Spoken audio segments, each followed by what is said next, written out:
అందరికీ నమస్కారం. నేను మీ కొరవి వినయ్ కుమార్. 2028లో తెలంగాణలో బీజేపీ అధికారంలోకి వస్తుందా లేదా ఇప్పుడే చెప్పడం కష్టం, కానీ అంచనాలైతే చెప్పగలము. తెలంగాణ ముఖ్యమంత్రి రేవంత్ రెడ్డి నందమూరి బాలకృష్ణ ఆధ్వర్యంలో బసవతారక ట్రస్ట్ ఓపెనింగ్ కార్యక్రమంలో పాల్గొని 2028లో తిరిగి కాంగ్రెస్ ప్రభుత్వం ఏర్పడుతుందని, తాను మళ్లీ ముఖ్యమంత్రి అవుతానని ఆయన పలు వ్యాఖ్యలు చేయడం జరిగింది. ఆ తర్వాత తెలంగాణ మాజీ ముఖ్యమంత్రి కేసీఆర్ మాట్లాడుతూ రానున్నది బీఆర్ఎస్ ప్రభుత్వమేనని, ఈసారి బీఆర్ఎస్ ప్రభుత్వం ఏర్పడితే 15 సంవత్సరాల పాటు తామే అధికారంలో ఉంటామని ఆయన పలు వ్యాఖ్యలు చేయడం జరిగింది. అలానే బీజేపీ నాయకులు మాట్లాడుతూ 2028 ఎన్నికల్లో తమ ప్రభుత్వమే ఏర్పడనుందని వాళ్ళు కూడా ధీమా వ్యక్తం చేయడం జరిగింది. అయితే ఇలా మూడు పార్టీలు కూడా రానున్నటువంటి ఎన్నికల్లో తమదే అధికారం అని, తమే అధికారంలోకి రాబోతున్నామంటూ క్లెయిమ్ చేసుకోవడం జరుగుతుంది. అయితే రాజకీయాల్లో పరిస్థితులు ఎప్పటికప్పుడు మారిపోతూ ఉంటాయి. నిన్నున్నటువంటి పరిస్థితులు ఈ రోజు ఉండకపోవచ్చు, ఈ రోజు ఉన్నటువంటి పరిస్థితులు రేపు ఉండకపోవచ్చు. దీనికి ఉదాహరణ హుజూర్ నగర్, దుబ్బాక, నాగార్జున సాగర్, హుజూరాబాద్, మున్గోడు ఉప ఎన్నికలే. ఈ ఉప ఎన్నికల్లో ఎక్కడ కూడా కాంగ్రెస్ పార్టీ ప్రభావం చూపలేకపోయింది. కొన్ని చోట్ల బీఆర్ఎస్ ప్రభావం చూపిస్తే కొన్ని చోట్ల బీజేపీ ప్రభావం చూపించింది. జిహెచ్ఎంసీ ఎన్నికల్లో కూడా చూసుకున్నట్లయితే బీజేపీ బీఆర్ఎస్ మధ్య పోటీ జరిగింది. అయినప్పటికీ కూడా 2023 అసెంబ్లీ ఎన్నికల్లో కాంగ్రెస్ పార్టీ పోటాపోటీ మెజార్టీతో విజయం సాధించింది.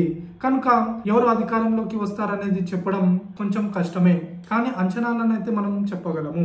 అంతెందుకు, పవన్ కళ్యాణ్ 2019లో స్వయంగా తాను పోటీ చేసినటువంటి 2 నియోజకవర్గాల్లో ఓటమి చెందాడు. జనసేన పార్టీ కేవలం ఒకే ఒక్క స్థానంలో విజయం సాధించగలిగింది. అంత స్టార్డమ్ ఉన్నటువంటి పవన్ కళ్యాణ్ పార్టీ అంత ఘోరంగా విఫలమైంది. అదే 2024కు వచ్చేసరికి పోటీ చేసినటువంటి 21కి 21 అసెంబ్లీ స్థానాలు, 2 పార్లమెంట్ స్థానాల్లో జనసేన పార్టీ విజయం సాధించింది. దాదాపు 100% స్ట్రైకింగ్ రేట్ ను నమోదు చేసింది జనసేన పార్టీ. కేవలం 5 సంవత్సరాల్లోనే ఇంతటి వ్యత్యాసం మనం ఈ రాజకీయాల్లో చూడడం జరిగింది. అయితే కాంగ్రెస్ పార్టీ అసెంబ్లీ ఎన్నికల్లో 39% ఓటింగ్ పర్సంటేజ్ ను తెచ్చుకోగా, మొన్న జరిగినటువంటి పార్లమెంట్ ఎన్నికల్లో తన ఓటింగ్ పర్సంటేజ్ ను రీటైన్ చేసుకుంది. దాదాపు 40% ఓటింగ్ పర్సంటేజ్ ను కాంగ్రెస్ పార్టీ తెచ్చుకోగలిగింది. బీజేపీ తన ఓటింగ్ పర్సంటేజ్ ను మెరుగుపరుచుకొని దాదాపు 35% ఓటింగ్ పర్సంటేజ్ తో తెలంగాణలో 2వ స్థానంలో నిలిచింది. ఇక బీఆర్ఎస్ పార్టీ కేవలం 17% మాత్రమే ఓటింగ్ పర్సంటేజ్ ను తెచ్చుకొని 3వ స్థానానికి పరిమితమైంది. బీఆర్ఎస్ పార్టీ అసెంబ్లీ ఎన్నికల్లో 10% ఓటింగ్ పర్సంటేజ్ ను కోల్పోతే, పార్లమెంట్ ఎన్నికల్లో దాదాపు 20% ఓటింగ్ పర్సంటేజ్ ను కోల్పోయింది. అయితే మొన్న జరిగినటువంటి పార్లమెంట్ ఎన్నికల్లో కాంగ్రెస్ ప్రభుత్వంపై పెద్దగా వ్యతిరేకత కనబడలేదు. అయినప్పటికీ బీజేపీ మంచి ఓటింగ్ పర్సంటేజ్ ను, అలానే మంచి సీట్లను సాధించింది. అయితే ఇప్పుడిప్పుడే కాంగ్రెస్ ప్రభుత్వంపై కొద్దిగా అసంతృప్తి వ్యక్తం అవుతున్నట్లు కనబడుతుంది. ఇప్పటికే చాలా మంది సంక్షేమ పథకాలు తమకు అందట్లేదంటూ నిరసన తెలుపుతున్నారు. అంతేకాకుండా విద్యార్థులు, నిరుద్యోగులు ఇప్పటికే జాబ్ క్యాలెండర్ కాంగ్రెస్ ప్రభుత్వం ఇస్తామని హామీ ఇచ్చి ఇంకా ప్రకటిస్తలేదంటూ వాళ్ళు కూడా నిరసన తెలుపుతూ ఉన్నారు. ఒకవేళ ఇదే పరిస్థితి కనుక 2028 వరకు కొనసాగితే, కాంగ్రెస్ పార్టీ ఇచ్చిన హామీలు నెరవేర్చకపోతే పరిస్థితులు మారే అవకాశం ఉంది. ప్రతిపక్షాలు దీన్ని అడ్వాంటేజ్ గా మార్చుకునే అవకాశాలు ఉన్నాయి. అయితే రానున్నటువంటి స్థానిక సంస్థల ఎన్నికలు బీఆర్ఎస్ పార్టీకి చాలా కీలకంగా మారనున్నాయి. ఇప్పటికీ గ్రామాల్లో కాంగ్రెస్ పార్టీని ఎదుర్కొనే స్థాయిలో బీఆర్ఎస్ పార్టీయే ఉంది. బీజేపీకి అక్కడ నిర్మాణం లేదు. కనుక బీఆర్ఎస్ కనుక స్థానిక సంస్థల ఎన్నికల్లో బాగా పర్ఫామ్ చేయగలిగితే తన 2వ స్థానాన్ని మళ్లీ రీటైన్ చేసుకునే అవకాశాలు ఉంటాయి. రానున్నటువంటి ఎన్నికల్లో కాంగ్రెస్ పార్టీని ఓడించేది తామే అని చెప్పుకునే అవకాశం బీఆర్ఎస్ పార్టీకి ఉంటుంది. అయితే బీజేపీకి వచ్చేసరికి 2018లో కేవలం 7% మాత్రమే ఓటింగ్ పర్సంటేజ్ ను తెచ్చుకోగలిగింది. కానీ 6 నెలలు తిరగక ముందే 2019 పార్లమెంట్ ఎన్నికల్లో ఓటింగ్ పర్సెంటేజ్ ను 19% పెంచుకుంది. అలానే 4 పార్లమెంట్ స్థానాలను గెలుచుకుంది. అయితే 2023 అసెంబ్లీ ఎన్నికలకు వచ్చేసరికి కొద్దిగా ఓటింగ్ పర్సెంటేజ్ తగ్గింది. 19 నుంచి కేవలం 14% పడిపోయింది. అయితే 5% ఓటింగ్ పర్సెంటేజ్ ను కోల్పోయింది భారతీయ జనతా పార్టీ. కానీ మళ్ళీ 2024 పార్లమెంట్ ఎన్నికలకు వచ్చేసరికి ఏకంగా 35% ఓటింగ్ పర్సెంటేజ్ ను నమోదు చేసి 8 పార్లమెంట్ స్థానాలను గెలుచుకోగలిగింది.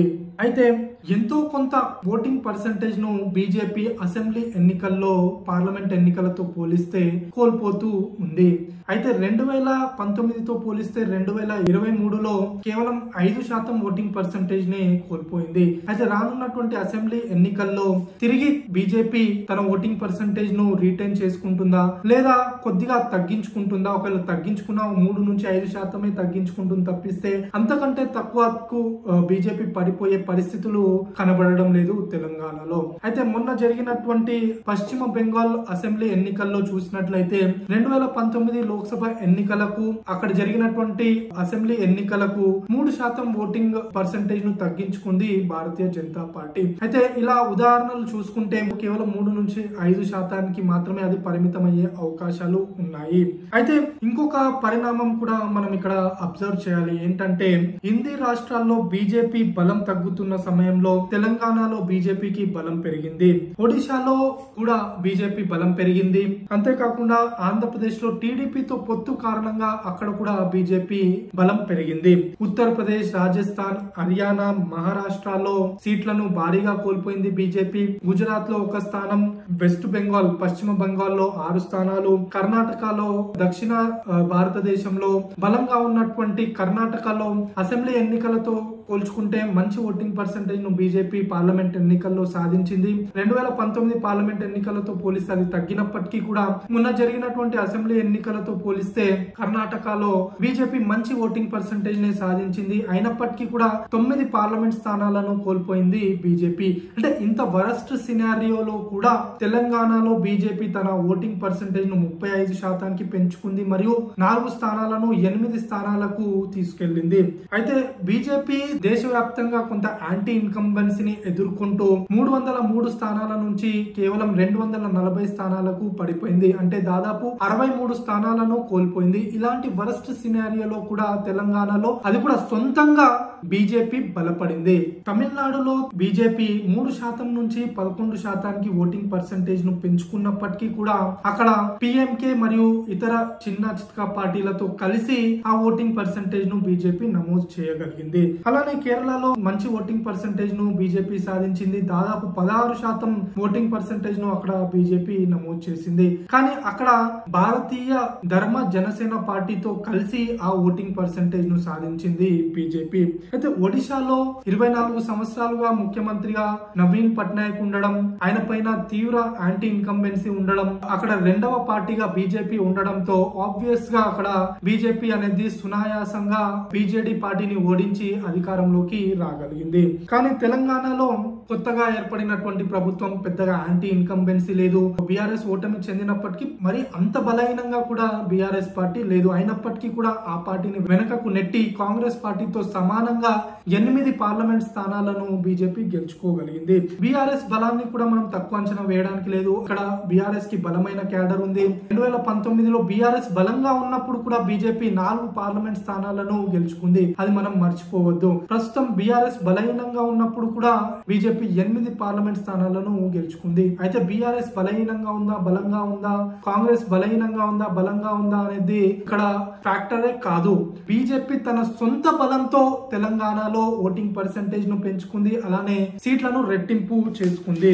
అయితే బీజేపీ పై ఉన్నటువంటి అసంతృప్తితో దేశవ్యాప్తంగా ఇండియా కూటమికి సీట్లు పెరిగాయి. కాంగ్రెస్ మరియు సమాజ్వాదీ పార్టీలకు సీట్లు పెరిగాయి. వైఎస్ఆర్సీపీ పై ఉన్నటువంటి యాంటీ ఇన్కంబెన్సీ కారణంగా జగన్ పై ఉన్నటువంటి వ్యతిరేకత కారణంగా ఆంధ్రప్రదేశ్ లో టీడీపీ జనసేన ఎన్డీఏ కూటమి భారీ విజయం సాధించింది, భారీగా ఓట్లను నమోదు చేసుకోగలిగింది. అలానే బీజేడీ పై ఉన్నటువంటి తీవ్ర అసంతృప్తితో అక్కడ బీజేపీ అధికారంలోకి రాగలిగింది. కానీ కాంగ్రెస్ దాన్ని ఉపయోగించుకోలేకపోయింది, ఆ యాంటీ ఇన్కంబెన్సీని.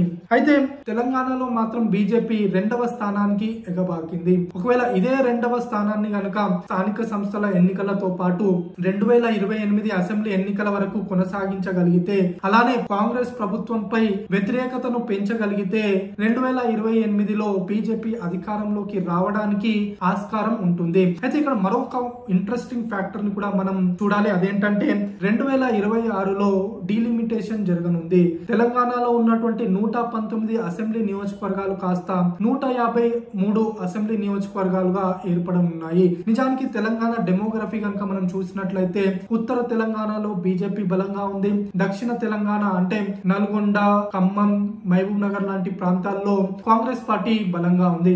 ఇక సెంట్రల్ రీజియన్ హైదరాబాద్ కనుక చూసుకున్నట్లయితే ఇక్కడ కొద్దిగా బీఆర్ఎస్ పార్టీ బలంగా ఉంది. అయితే డీలిమిటేషన్ లో అసెంబ్లీ నియోజకవర్గాలు ఎక్కువగా ఏ రీజియన్ లో పెరుగుతాయి?